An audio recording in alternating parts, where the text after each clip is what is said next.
Olá, muito boa noite. Sejam mais uma vez bem-vindos ao Acontece no Centro Espírita.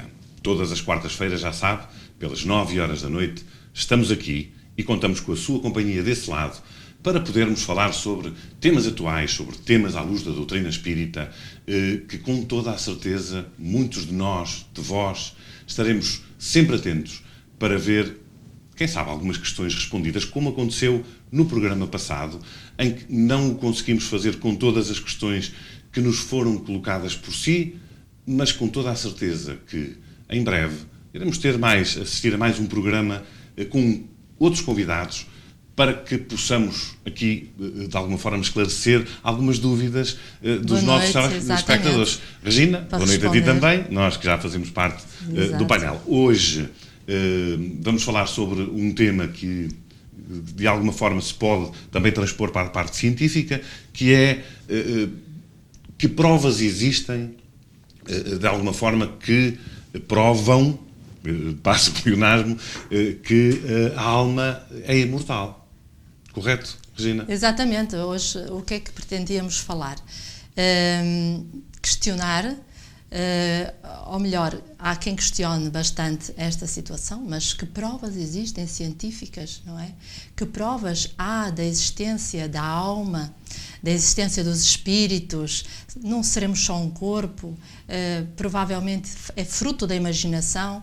Portanto, nós hoje gostaríamos de trazer aqui, a todos aqueles que ainda têm dúvidas, especialmente aos que têm uma visão materialista da vida, as ditas provas, não é, científicas de que a alma existe e de que a alma é imortal. Exatamente. E não se esqueça, formule as suas questões e envie-nos para o nosso e-mail. Acontece no Centro Espírita @gmail.com. Obviamente que nós temos uma outra questão, um outro esclarecimento a fazer. Muita gente pensa que este programa é gravado em direto. Não é. Por enquanto,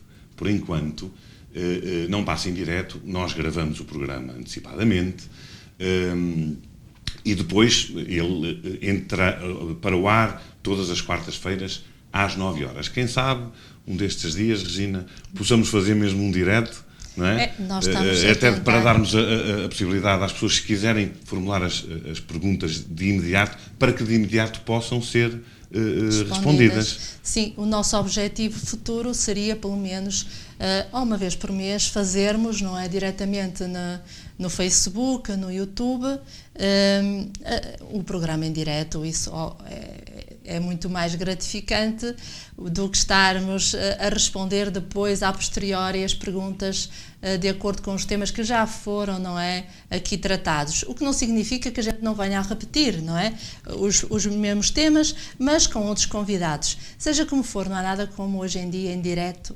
Logo, exatamente. E dentro do tema que nos traz hoje ao nosso programa, ainda existem pessoas com algumas dúvidas sobre a imortalidade da alma.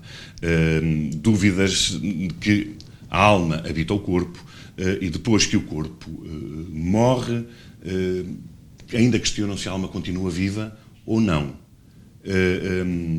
Quando é que surgiu a ideia de que realmente nós somos imortais? Pois, a ideia da imortalidade da alma, ou que pelo menos nós não somos só corpo, somos um corpo e uma alma, já existe desde sempre. Nós podemos dizer que é uma ideia quase que inata com a própria criação do homem, porque analisando, portanto, a nossa história, não é? Quando é que surgiu o homem na Terra? Há cerca de 4 milhões de anos apareceu o primeiro Australopithecus. Parece assim muito longínquo. Mas há 150 mil anos nós já tínhamos o primeiro Homo sapiens. E por que falamos nisto? Há 50 mil anos já tínhamos o Homo sapiens moderno,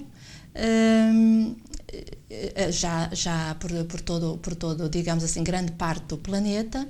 E quem viu aquele filme 10 mil anos antes de Cristo deve ter verificado como se foi dando a transformação, não é, do homem, começando a edificar as suas primeiras vilas, ou lugarejos, ou aglomerados, dedicar-se à agricultura, e logo nesse início, digamos, primórdios da vida humana, em que o homem ainda, muito limitado, não é, em intelectualidade, Vão os etnógrafos estudar e encontrar, especialmente os arqueólogos, situações que nos dão e nos levam a pensar que eles queriam qualquer coisa mais para além da vida corporal. Isto porquê? Porque à entrada das cavernas foram encontrados, por exemplo, crânios de Homo sapiens já desaparecidos, dos primeiros homens que tinham falecido, e então eles colocavam à entrada das grutas e, segundo dizem os arqueólogos, em especial os etnólogos que estudam, não é, as questões mais culturais, eles vão dizer que era uma forma de afugentar o espírito ou as almas daqueles que já tinham morrido. Ora, vejam bem há quanto tempo isso aconteceu. Depois, se andarmos um pouco na nossa história, nós vamos encontrar, por exemplo, o povo egípcio, não é, que teve, assim, digamos, o seu apogeu há 3.000 anos antes de Cristo, 1.500 anos antes de Cristo era quando eles estavam realmente, era já um grande império com grandes construções, e eles sim também acreditavam, criam que depois da morte do corpo, não é? Tanto que eles mumificavam os corpos e depois punham todos os seus pertences com eles à volta do túmulo. Para que os acompanhassem. Para que os acompanhassem para a vida futura. Exatamente. Ora, mais uma vez, aqui, como que o homem também traz com ele essa crença de que algo existe para além, não é? Da vida. Da vida física. Que nós dizemos vida para além da vida. Para além da vida. Exato, pronto. Por isso, do ponto de vista da crença, não é? Nós vemos que esses povos mais antigos, ainda antes de aparecer, por exemplo, os hebreus, e depois de falarmos da religião e do cristianismo, já há dentro deles essa ideia de que a vida não é só a vida física. Depois da morte, algo existe, algo se espera. Por exemplo, o José Herculano Pires, no livro Espírito e o Tempo, ele faz, inclusive, não temos connosco esse livro, o livro está esgotado, esperamos tê-lo no primeiro Congresso Internacional da Unispírito, porque é exatamente o Espírito e o Tempo o tema do nosso congresso. Mas ele faz uma abordagem sobre isso, sobre essa visão, não é, dos povos antigos, das crenças que os uniam, e depois vai ligar àquilo que os espíritos vieram nos explicar sobre o que era a vida depois da morte, e vai inclusive ligá-lo à ciência, aos factos científicos mais tarde estudados. Ainda do ponto de vista, falámos da crença, mas agora, por exemplo, do ponto de vista da filosofia, porque o homem também nasceu, assim que começou a desenvolver a parte intelectual, surge também a vontade de filosofar e de pensar porque é que eu existo, o que é que eu faço aqui, quem sou eu, não é? Quais as razões da existência. Então nós podemos destacar, por exemplo, o Sócrates, não é? Que viveu 400 anos antes de Cristo, e ele, sim, já dizia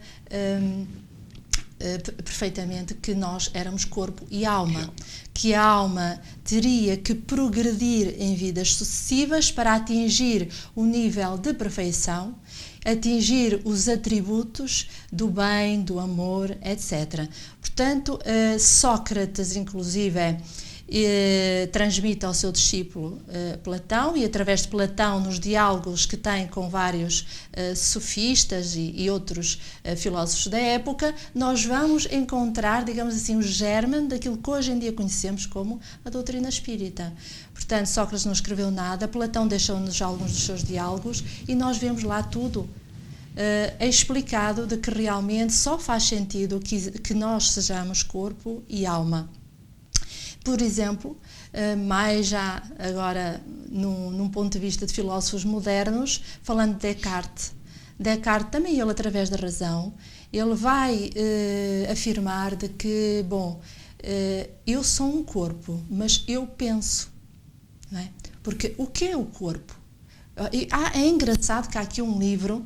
Aliás, deixa-me só fazer esta referência, porque é importante, ias a pegar um livro Sim, e agradeço-te que continues, para explicar que nós normalmente neste nosso programa colocamos a parte da literatura espírita quase no final, mas hoje penso que é importante irmos falando sobre isso à medida que vamos abordando as várias questões.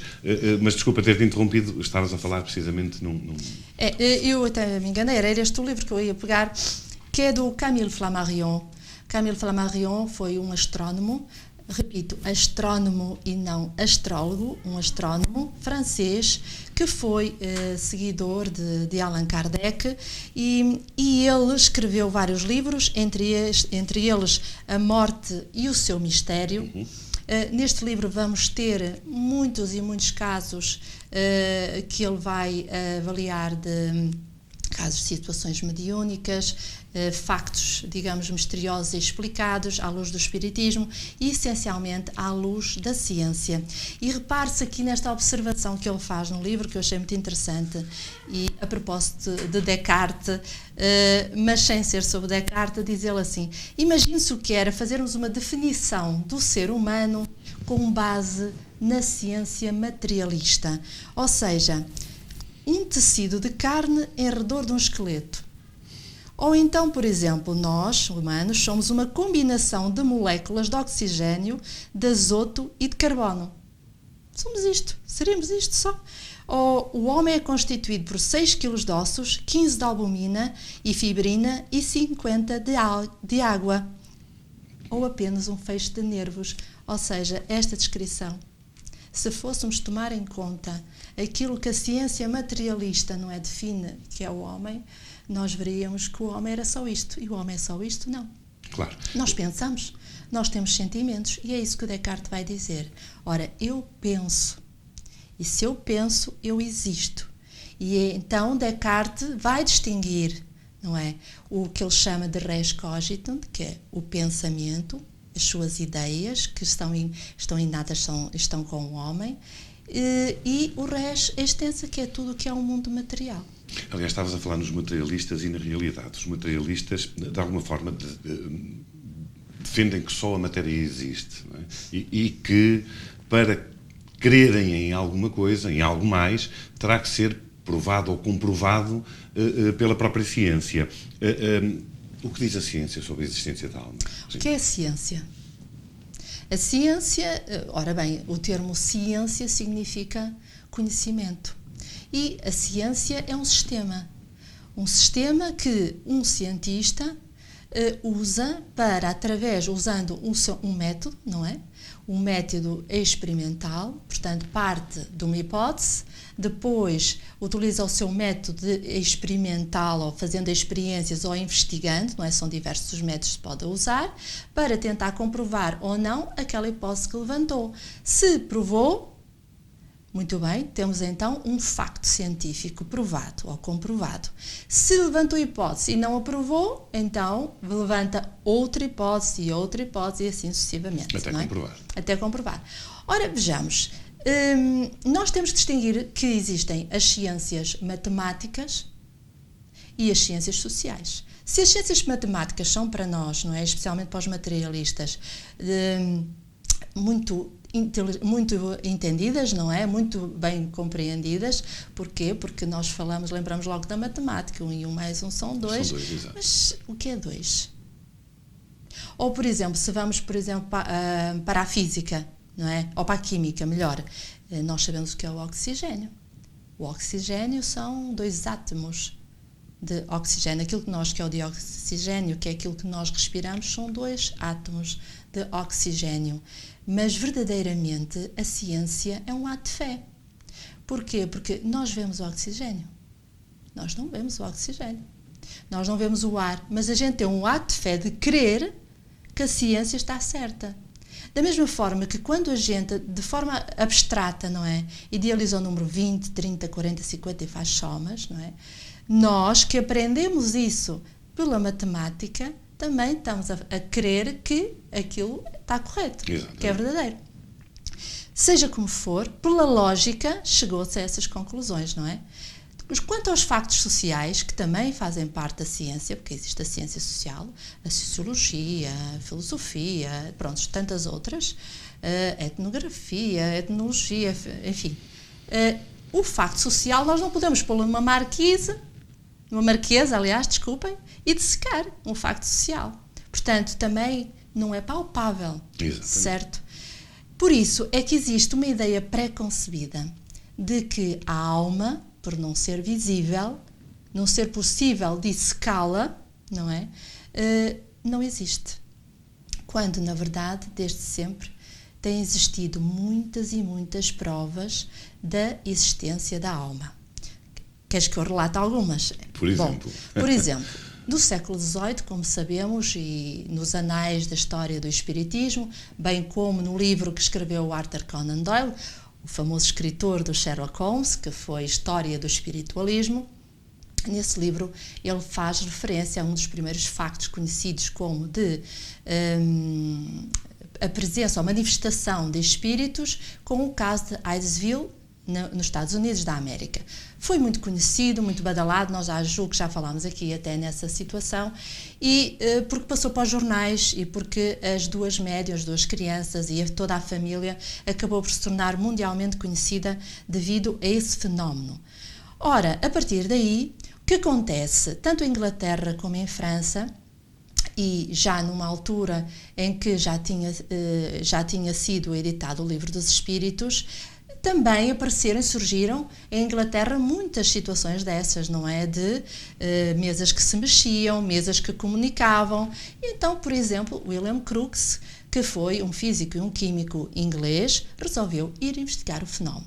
Ele não era propriamente nem religioso, ele era um cientista, ele tinha descoberto uma substância que foi chamada de tálio, ele inclusive descobriu um tubo de vácuo que veio a proporcionar hoje em dia e que ainda é utilizado no raio-x. Portanto, era um homem de ciência. E tal como um homem de ciência, assim o fez também o Allan Kardec, ele quis olhar para os fenómenos e dizer se, afinal, era verdade ou não, que por detrás daquelas manifestações existia algo mais. E assim fez. Trabalhou com alguns médiuns conhecidos da época, como Daniel Hume, como Florence Cookes, e conseguiu registar por máquina fotográfica.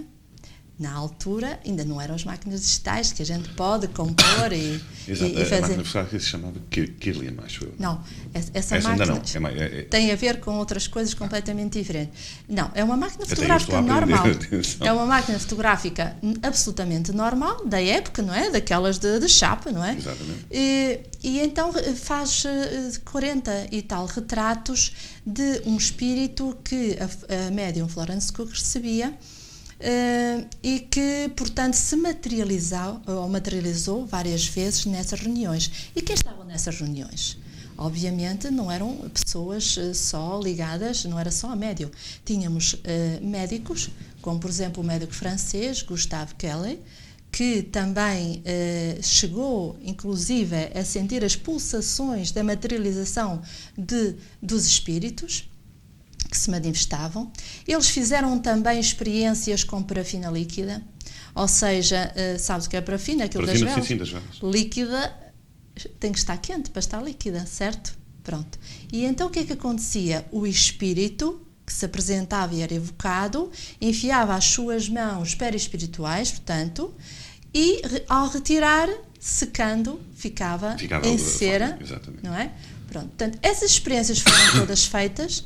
E no final, ele escreve mesmo, porque William Crookes fazia parte da Sociedade de Pesquisas Científicas, e ele escreve, e foi muito perseguido pelos seus compadres e camaradas cientistas, por não crerem naquelas experiências, não é? Tentarem arranjar forma de justificar que, enfim, teria sido alvo de alguma fraude, mas não, a verdade é que estão todas documentadas, alguns exemplos deles estão, enfim, guardados nessa sociedade ainda. Hoje em dia, vamos à internet, temos um acervo enorme onde se pode ver realmente provas desses experimentos. Além desses, portanto, temos outras situações relacionadas com a reencarnação. Se a alma existe, E esses experimentos, eu disse só alguns, mas, portanto, com médios de efeitos físicos foram feitas experiências em muitos lugares, não é? Do mundo, mesmo na América também. Mas, abreviando, do ponto de vista da reencarnação, também já falámos aqui num programa atrás, também foram feitas investigações. E Ian Stevens compilou milhares, centenas, milhares de casos de crianças que afirmavam que já tinham vivido antes. E que casos são esses? Esses casos são as crianças com 4, 5, 6 anos relatam tudo aquilo que viveram numa vida passada, mas vão ao ponto de escrever o nome dos pais, a rua onde moravam, a cidade onde viviam. E o que é que fez esse investigador? Acompanhou estas famílias, foi aos locais e verificou que realmente nunca a criança tinha tido acesso, não é, àquelas informações. Portanto, aliás, nós temos isso num filme que falámos num dos programas atrás, sim, Uma Vida Noutra Vida, penso que é assim que se chama, em que a BBC investigou o caso da Jane, portanto, exatamente, aquele caso bastante conhecido do reencontro entre irmãos de outra vida, não é? E não foi seguramente investigado pela doutrina espírita, foi precisamente por um órgão de informação que é... Exato. Ora, portanto, eu trago-vos aqui Gabriel Delaine, que era filho de Alexandre Delaine, que era colaborador na Sociedade de Estudos Espíritas com o Allan Kardec. O filho, entretanto, ele estudou a fundo a doutrina espírita e traz-nos um manancial de livros todos ligados mais à ciência. O Espiritismo perante a Ciência, por exemplo, aqui, e depois temos aqui A Alma é Imortal. Este livrinho, peço desculpa à edição antiga, que é a edição que os meus pais têm na sua biblioteca, não é? Como todos sabem, sou espírita desde muito jovem, graças aos meus pais, portanto, e na sua biblioteca tem este livrinho, que tanto este, como muitos livros da época, como também os de Camille Flammarion, como os de Leon Denis, fazem referência às inúmeras provas que foram dadas através da mediunidade, através das médiuns que eles, portanto, acompanharam. E que provas são essas? As provas são de que reúnem-se 3 ou 4 investigadores com uma médium e depois ela recebe comunicações de um espírito do qual desconhece completamente quem é aquela pessoa. Esse espírito diz o nome, diz como morreu, diz em que cidade vivia e ainda diz que eram os seus familiares. Ora, havendo desconhecimento total da parte do grupo que está a investigar, vão investigar e todos os dados comprovam como verdadeiros. Ora, não poderia ser nem por telepatia, como na época muitos vinham alegando, não podia ser por magnetismo, não poderia ser senão completamente desconhecido ao pensamento de todos aqueles que ali estavam nessas reuniões mediúnicas. Por isso, alguma inteligência que é um espírito, teria eventualmente de se comunicar, exatamente, não é? Portanto, como digo, muitos casos aqui narrados e observados neste livro, portanto não falta literatura a provar realmente a existência e a comunicabilidade dos espíritos. Exato. Nós sabemos que o ectoplasma é uma emanação fluídica do corpo do médium. A ciência já consegue comprovar que realmente isso é uma realidade? Ora, quando William Crookes, há pouco falei, fez este trabalho de investigação com a Florence Crookes, ele teve várias materializações de Katy King, que era o espírito que se apresentou perante ele e do qual, já disse há pouco, que há vários registros fotográficos. Ora, como é que ela se materializou? E isso realmente não conseguiam entender. O que eles viam é que de repente saía do médium uma substância esbranquiçada pelos orifícios, ou pelo nariz, pelos ouvidos, eventualmente por baixo das unhas, enfim. E essa substância é que depois tomava forma. Às vezes tomava forma de uma flor, por exemplo, e a flor era alargada e materializava-se à frente, todos conseguiam ver. Outras vezes era o próprio espírito que se materializava à sua frente com essa substância, não é, esbranquiçada, como disse.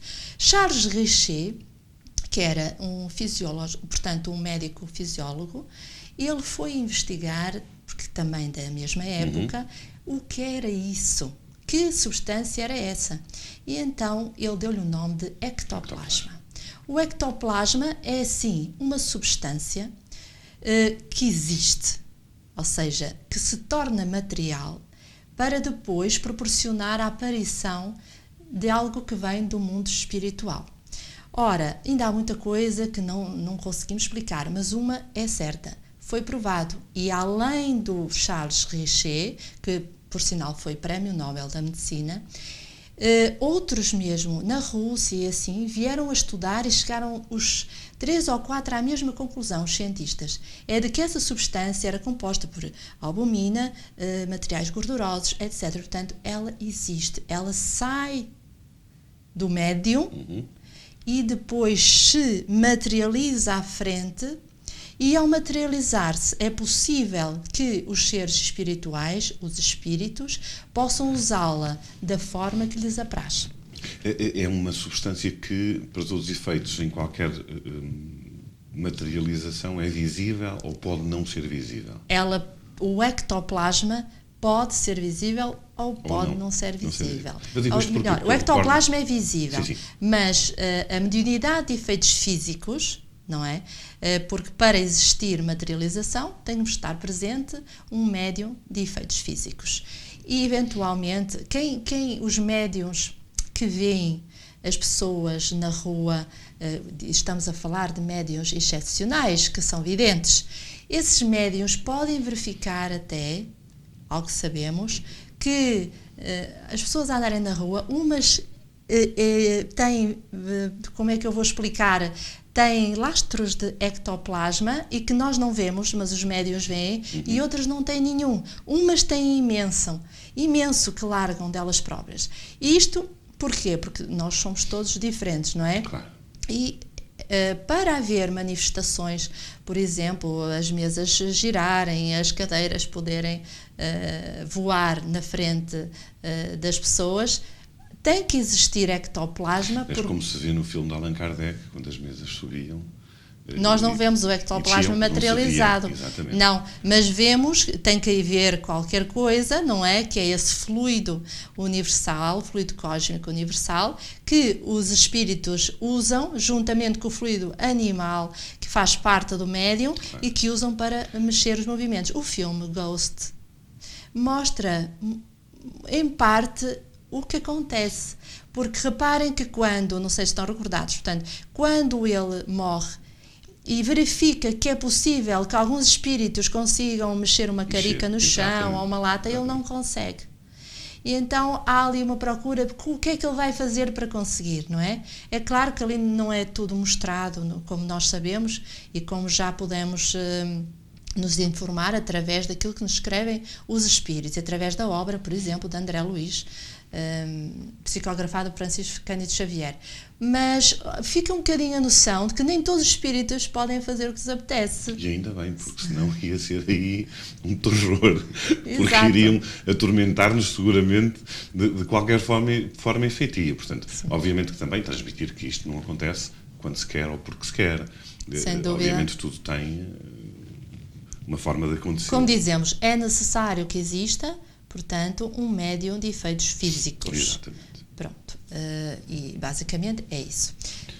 Olha, além destes factos, nós temos também, e é de conhecimento, pelo menos entre os espíritas, e não só, e a questão vai precisamente direcionada para esse ponto, que existem gravações feitas através das rádios. Tu há pouco já falaste alguma coisa sobre isso, mas ainda não fomos precisamente ao cerne da questão, àquilo que pretendemos saber, que é, ou através de computador, foram estudos aos quais se deram o nome de TCI, Transcomunicação Instrumental. É verdade que o Vaticano tem vários registros dessas comunicações com os supostos primeiro, mortos. é assim... Nós sabemos que são espíritos. Surpreendi-me há uns anos, na altura em que estávamos a preparar uma palestra sobre precisamente este tema, surpreendi-me com ter encontrado na internet gravações de vozes diretas do século XIX, ou seja, a escrita direta, para quem não tem conhecimento sobre o que é quando o espírito escreve diretamente, sem auxílio do médium, num papel. A voz direta é quando estamos numa reunião mediúnica e todos ouvimos a voz do espírito a falar. E na altura surpreendeu-me o facto de haverem gravações de voz direta, ou seja, o espírito usou, não é, como de um gramofone espiritual e conseguiu materializar a sua voz. Ora, acontece que a transcomunicação surgiu numa época já mais recente, já no século XX, e aconteceu assim de forma espontânea. Há registros de que um padre Gemelli, e outro padre que não recordo o nome, que estavam a fazer eram, portanto, enfim, rádio, como é que se diz, pessoas ligadas à rádio. Bom, estavam a fazer umas gravações e, de repente, as gravações, o rádio que eles utilizavam ainda era muito antigo, não era de fita, era de fio, e rompeu-se o fio. E o padre Gemelli disse, assim alto, pai, disse assim uma expressão engraçada em relação ao pai, bem que podias ajudar e não sei o quê. O pai dele já tinha morrido, não é? Foi uma expressão assim. Claro. Como faríamos, se calhar, nós vamos dar uma ajuda. Ou assim. Ainda fazemos hoje, não é? E então o que é que acontece? Ele emenda aquilo e quando está a emendar, põe para ouvir e ouve a voz do pai. Meu bobo, achas que eu não te podia ajudar? Aquilo, um deles quase desmaiou a ouvir. Aquela surpresa foi de tal forma grande que chegaram mesmo a mostrar ao Papa Pio que os autorizou a investigar mais sobre o assunto. E então o que acontece é que a partir dali outras situações vão surgindo. Depois temos também um padre, que é o padre François Brune, que escreve todo um trabalho onde diz que é possível gravar as comunicações dos espíritos, que estamos a falar de padres dentro da Igreja Católica.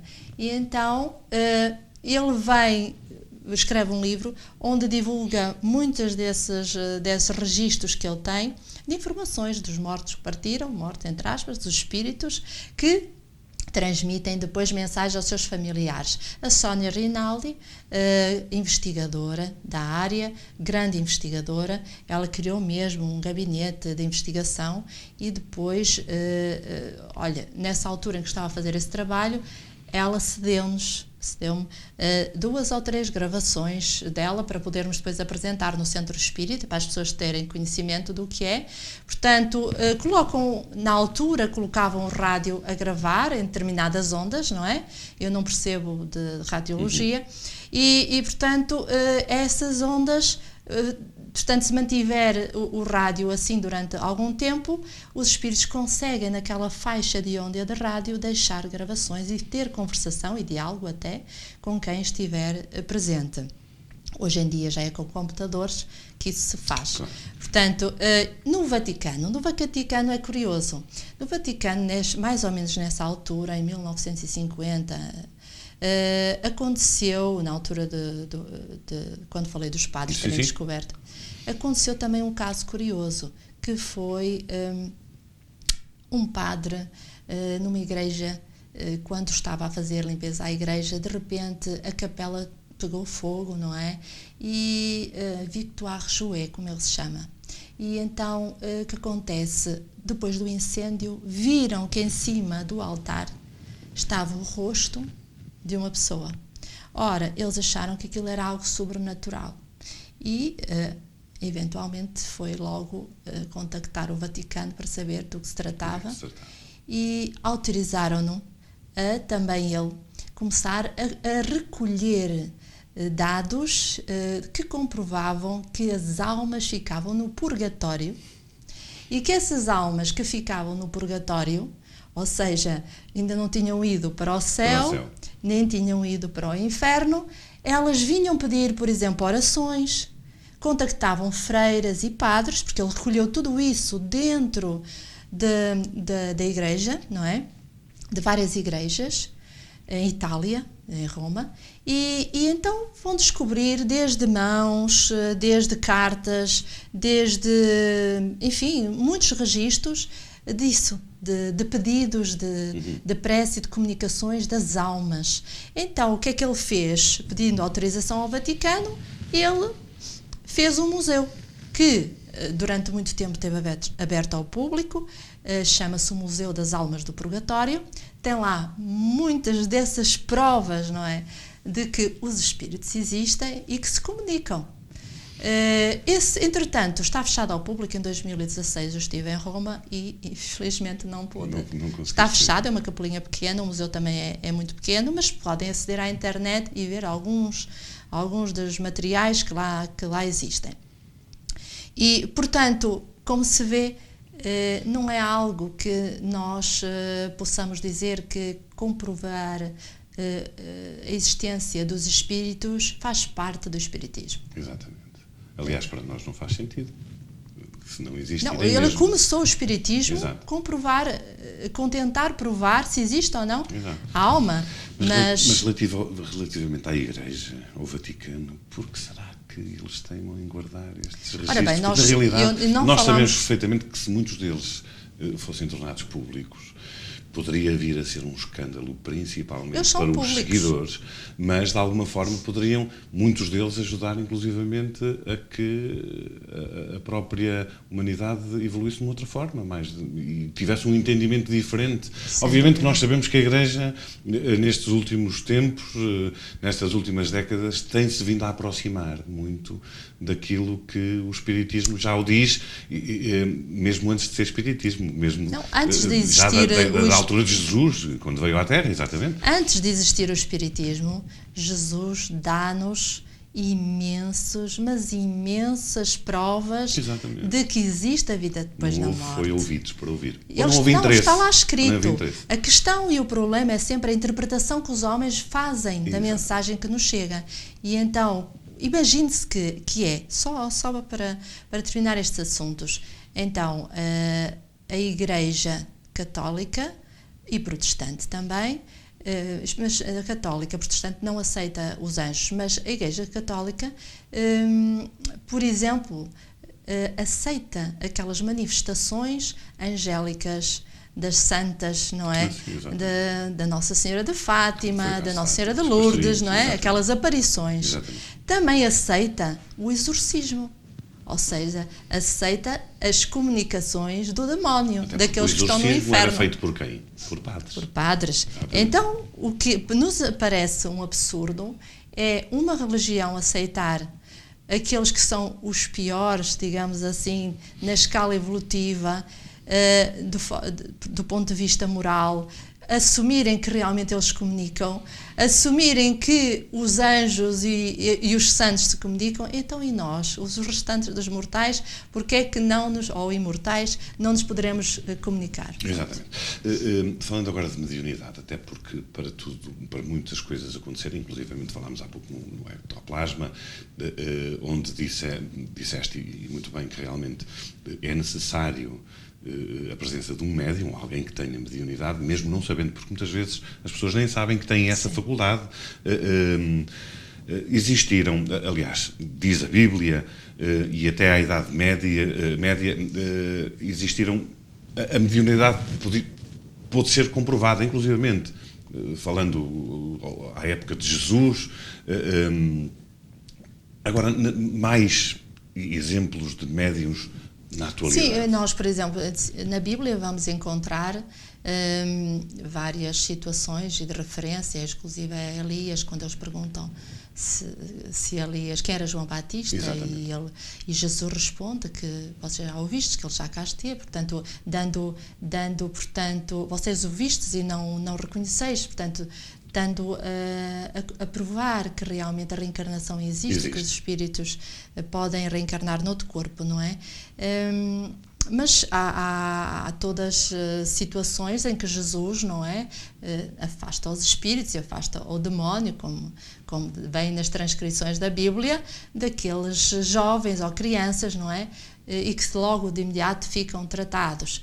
Pronto, há muitos exemplos disso, só não vê quem não quer. Mas, por exemplo, reportando à Idade Média, nós temos que falar aqui no caso da Joana d'Arc, porque Joana d'Arc foi considerada uma santa, não é? E para muitos ainda acham que foi uma personagem mitológica. Há quem até ache, mas a história prova que não só ela existiu, como realmente foi uma médium. Uma médium, assim descreve o Leon Denis no livro dedicado a Joana d'Arc, quem tiver interesse em conhecer melhor, com base no que Hermance Dufault, a médium, recebeu sobre quem foi Joana d'Arc. Ele tem um livro muito interessante que fala sobre tudo o que ela vivenciou na vida curta que teve, não é? Então ela, muito jovem, ainda adolescente, começou a ver a Santa Margarida, a Santa Catarina, o Arcanjo Miguel, porque ela identificava esses espíritos que se lhe apresentavam como sendo essas imagens, não é? Que a Igreja passou e que ela via até nos altares da Igreja. Ora, ela foi, como sabemos depois, tinha uma missão, ela passou a vestir-se de homem para poder levar a cabo a sua missão, que era de coroar o rei Carlos e levá-lo a alcançar, não é? Por direito era ele que deveria ser o rei da França. Exatamente. E vestia-se de homem para manter-se casta, por indicações, digamos, daqueles espíritos que a acompanhavam e que lhe diziam o que devia fazer. E é muito curioso o julgamento da Joana d'Arc, que também é acessível hoje em dia, qualquer um pode ir à internet. Há muitos anos, sei lá, eu diria que há 15 anos estava na internet todo o julgamento da Joana d'Arc em francês, hoje em dia se calhar já há português traduzido, e nós vamos verificar que durante os 6 meses em que ela está em cativeiro pela Inquisição, fazem inúmeras perguntas sobre os espíritos que ela vê, e ela continua confirmando, e eles não sabem como dar a volta, porque pedem para ela fazer perguntas àqueles santos e anjos, e eles trazem respostas que, para uma jovem de 17 anos, era impossível ter aquele conhecimento. E aí, várias vezes eles questionam-se, mas eles não querem realmente deixar de acusá-la. Mas há no julgamento, vê-se lá, que eles hesitam, ou seja, a própria Igreja hesita em levar a cabo a acusação, como sabemos, depois foi queimada. Portanto, esse é um caso muito que comprova, digamos assim, a existência da imortalidade da alma, porque ela foi médium, e depois temos outro, que é o de Francisco Cândido Xavier. Nós não podemos falar da mediunidade sem falar no Francisco Cândido Xavier. Para quem vai à internet e às vezes vê coisas, não é? Como nós sabemos, não existe ninguém no mundo, então se Jesus foi quem foi e depois foi crucificado, não existe ninguém no mundo que pratique o bem que não hajam logo 2 ou 3 a querer achar que veio praticar algo fraudulento. E então há pessoas que digitam e depois ficam... Alguém que se fez passar por jornalista que quiseram, aliás, e eram jornalistas, denegrir a imagem de Francisco Cândido por outras entidades, exatamente. Mas, convenhamos, quando um homem recebe das 7 da noite até à meia-noite e tal, dezenas e dezenas de mensagens de familiares, de pessoas que ele não conhece, porque é impossível conhecer pessoas vindas de todo o lado do Brasil. Exatamente. O Brasil é imenso, não é como Portugal. Claro. E o que é que dizem essas cartas? Essas cartas são explícitas. Diz: mãezinha, desculpa se eu fiz isto assim, naquele dia assim assado. Descrevem coisas do dia a dia que é impossível o médium ter conhecimento. E não pode, porque são tantas que não... São muitas, são imensas, como já falámos, e certamente muitos têm conhecimento. Algumas dessas cartas chegaram mesmo a inocentar réus em julgamento. Exatamente. Por tal forma elas eram precisas sobre os crimes que tinham sido cometidos. Portanto, não há como duvidar. É que não há como pôr em dúvida a existência de que nós não somos só corpo. Nós somos uma alma a viver um corpo, uma experiência que é muito curtinha na vida do espírito. E ainda temos o Zé Arigó. O Zé Arigó também é outro caso de médium que foi estudado por muitos cientistas, que muitos deles investigaram e tentavam compreender como é que aquele médium, com parcos estudos, portanto, julgo que até só tinha não sei como é que se chama no Brasil, ao primário, portanto, tinha poucos estudos, e ele, com um canivete pequenino, tinha filas e filas de pessoas diariamente. Ele chegava ao ponto de dizer logo imediatamente onde era o problema e fazia uma cirurgia.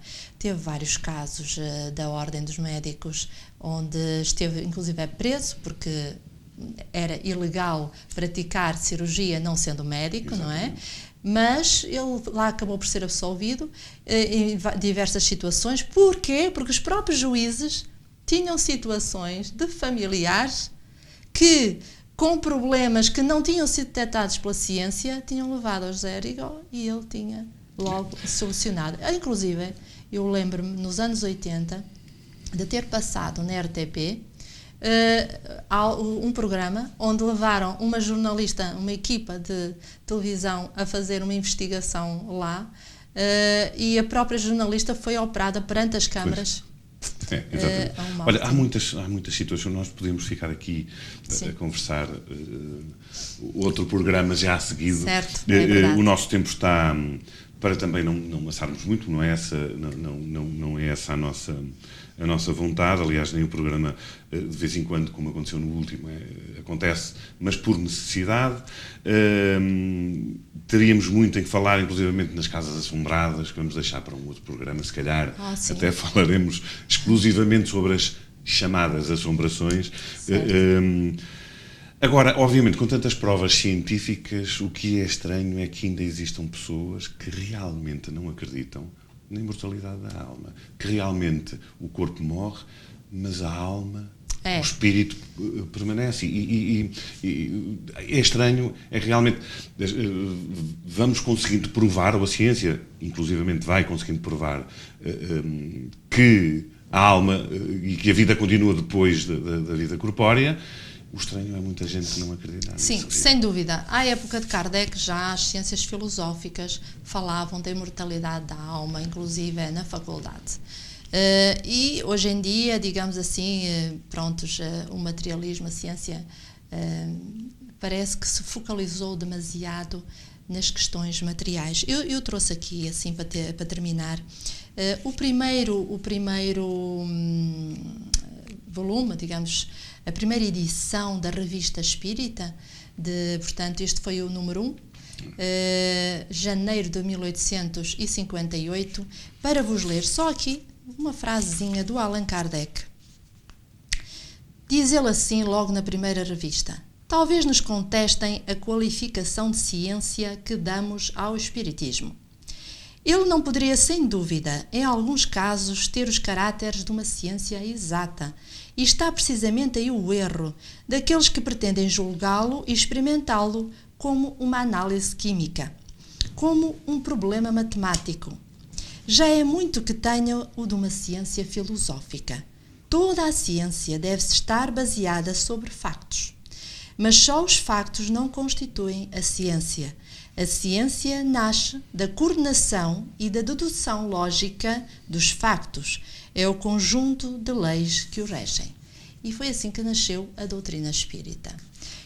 Em resposta à pergunta que fazes, é muito fácil de entender. Nem a pergunta é mais uma afirmação, porque realmente acontece ainda nos nossos dias. É muito fácil. E vou dizer, na nossa opinião, o que acontece é que crer na imortalidade da alma significa responsabilidade. E então, a partir do princípio que eu já creio que eu sou um corpo e que é a minha alma que escolheu estar neste corpo, é a minha alma que escolheu ter esta família, estes pais, esta irmã, foi a minha alma que fez essa escolha, tomou essas decisões, isso acarreta maturidade espiritual, isso acarreta gerir um livre-arbítrio que muitos preferem não ter que o fazer. E parece-me que A questão do fenómeno não é importante, até porque muitos veem o fenómeno, eu conheço amigas que levaram estalos na cara de espíritos e continuam a não crer na existência dos espíritos. Portanto, não é o fenómeno que vai realmente modificar alguém. Mesmo que hoje, aqui sentados, depois do programa passar, atrás de mim se tivesse materializado um espírito, muitos achariam que teria havido manipulação. Exato. Muitos achariam que, de alguma forma, nos dias de hoje, alguém lá foi pôr aquilo que era para... Portanto, não está nisso. Está, sim, em nós mudarmos de atitude e realmente nos tornarmos responsáveis que a vida futura existe e que há esperança. Não temos todos de ser obrigados a viver uma vida de sofrimento e que só existe esta, não. Há algo muito mais bom, melhor à nossa espera. Exatamente, e de alguma forma é importante nós começarmos a crer em algo mais positivo que nos pode ajudar. Nós precisamos desse otimismo. Do que estarmos sempre, precisamente, como se costuma dizer vulgarmente, no contra. Não podemos ser sempre do contra. Temos que abrir um pouco os horizontes para que possamos compreender que realmente sim. A vida não é só isto e é muito mais do que isto. Muito mais. Regina, terminamos por hoje. Penso que não tens mais literatura para nos apresentar. Numa outra oportunidade iremos com certeza fazê-lo, em próximos programas. Agora chegou aquela parte final em que vamos falar sobre os eventos. Em dezembro, nos dias 6, 7 e 8, acontece o 26º Congresso Espírita Nacional de Espanha, na cidade de Ciudad Real. O Congresso comemora os 160 anos após a primeira edição de O que é o Espiritismo, de Allan Kardec. Entre os conferencistas convidados vão estar Divaldo Pereira Franco, Carlos Campetti, Juan Danilo Rodrigues, Juan Fernandes, entre muitos outros. As inscrições podem ser feitas diretamente para a Federação Espírita Espanhola. Estão, no entanto, a decorrer também os preparativos para o primeiro Congresso Internacional da Unispírito, evento que vamos falando sempre que nos é possível e em quase todos os programas. Será um evento que vai ter convidados, como já sabe, de Portugal, do Brasil e de Angola, unindo a ciência e a espiritualidade. É, portanto, uma oportunidade única para poder obter conhecimentos que normalmente não nos é possível. Nós também vamos estar presentes, não é assim, Regina? Vamos estar presentes no Congresso, depois vão ver de que forma é que nós iremos estar presentes. De qualquer forma, vai ser muito importante e, portanto, é um conselho. Inscreva-se, ainda vai a tempo, vai acontecer nos dias 15, 16 e 17 de novembro. Podem fazê-lo então, a vossa inscrição, ou na sede, ou se nos quiserem contactar até através do nosso e-mail, acontece no centroespírita@gmail.com. Nós podemos dar mais informações, ou então poderá fazê-lo como temos vindo a anunciar, através do www.unispirito.com.br/congresso/ vai passar em rodapé. Portanto, tem tempo para tomar nota, com toda a certeza. Siga o nosso conselho, não se vai arrepender. Vai ser muito bom, muito importante, com os conferencistas que vão estar presentes. Vamos ter a oportunidade de trocar ideias e de aprender muito, muito mesmo. Olha, já agora, antes de despedir, eu acho que fica aqui já o convite para o próximo programa. Vamos ter aqui uma convidada, uma enfermeira, que nos vem falar sobre algo extremamente importante, que é o aborto à luz da doutrina espírita. Portanto, fica já aqui Aliás, também é algo que hoje está mais do que presente, principalmente nos nossos jovens. E não só. Está e será extremamente importante contarmos consigo. Mais uma vez. Muito obrigado pela sua presença. Foi um gosto enorme. Fique com Deus, fique em paz. Até à próxima quarta-feira. Muito obrigado. Muito obrigada, boa noite.